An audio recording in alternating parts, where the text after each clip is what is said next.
Breaking news: Putin's push for Wagner's successor has stoked new controversy. Public tensions have been rekindled over the future of the Wagner Group as Russian President Vladimir Putin seeks to appoint a successor to lead the mercenary firm. After Wagner's founder, Yevgeny Prigozhin, died in a plane crash in August, the company's future leadership was uncertain. However, Putin has moved swiftly to exert more oversight, as Prigozhin had led an unsuccessful rebellion against him in June. However, seasoned Wagner fighters may be attempting to maintain their status quo. On Wagner Telegram channels, there are rumblings that the fighting force may rally behind Prigozhin's son, Pavel Prigozhin, 25 years old, or another member of Wagner's old guard. Wagner officers may still be skeptical of orders coming from the Kremlin, but they aren't likely to rebel anytime soon. Putin has pushed for the incorporation of the company into the Russian military while preserving its well-known name and reputation.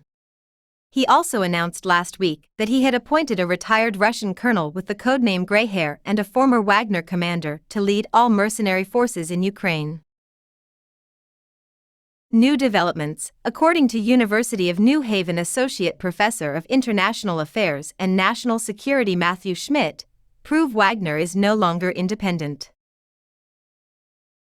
"It's over for the Wagner Group as a whole," he declared. "Wagner Group has entered its final chapter. And what we're discussing now is essentially an afterword to something that has already passed its zenith." With questions being raised about global Wagner operations in the wake of the rebellion, Putin's Deputy Defense Minister Yunusbek Yevkarov has reportedly visited several African countries to shore up Russian support. This indicates that the Kremlin will rely heavily on him to steer the company into the future. According to experts, Putin has absorbed the newest Wagner fighters, who are mostly ex-convicts Prigozhin recruited to fight in Ukraine. Troshev will be their commander in Ukraine, but Yevkarov and the Russian Defense Ministry will have real power. Veteran Wagner fighters, on the other hand, will be left to their work around the world, particularly in the Middle East and Africa, where they have benefited the Kremlin through ties with local governments to exploit natural resources, according to analysts. As long as they don't cross Putin, those soldiers will probably keep flying the Wagner flag, if only in name. Atlantic Council senior fellow Sean McFate compared the challenge of managing the old guard in Wagner to an easy problem involving the nationalization of the younger Wagner fighters. McFate, a former U.S. paratrooper and former mercenary who has spoken with Wagner members in the past, explained that many of the senior fighters detest the new Wagner recruits and have long disliked Troshev.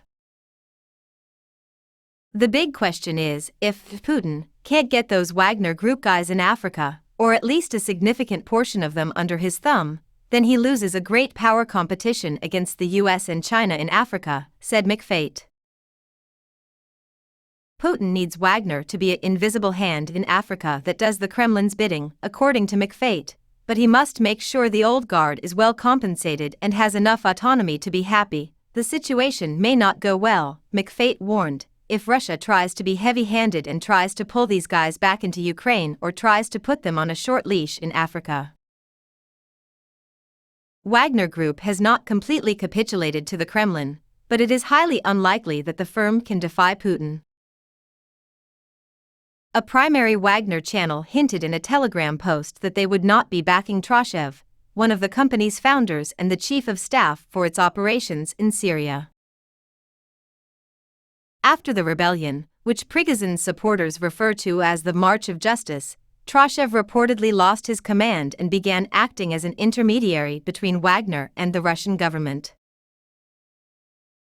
After sharp criticism of the March of Justice and Troshev's perception of this event in a sharply negative way, the attitude towards him within the company worsened, the channel wrote, adding rather cryptically, "Therefore, rest assured, the orchestra has played and will play by its own rules." Before the rebellion, the British Ministry of Defence claimed that Troshev may have influenced Wagner fighters to sign contracts giving the Kremlin more sway over them. An important catalyst for the uprising was the contracts. British government analysts wrote on X, formerly Twitter, that many Wagner veterans likely view him as a traitor. Last week, a Wagner-affiliated channel revealed that Prigozhin will stipulated that his son Pavel would receive the bulk of his inheritance, including Concord, the holding company for the mercenary chief's businesses.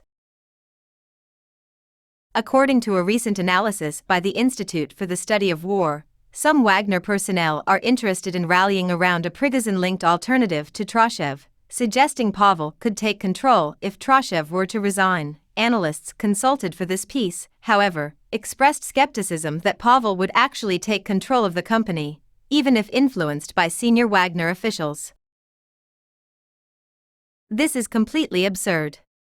To give Prigozhin's son a platform to avenge his father's death would be the dumbest move Putin could make, according to Schmidt of the University of New Haven, who sees the son as an heir apparent. That's about as unlikely as a UFO landing on Earth.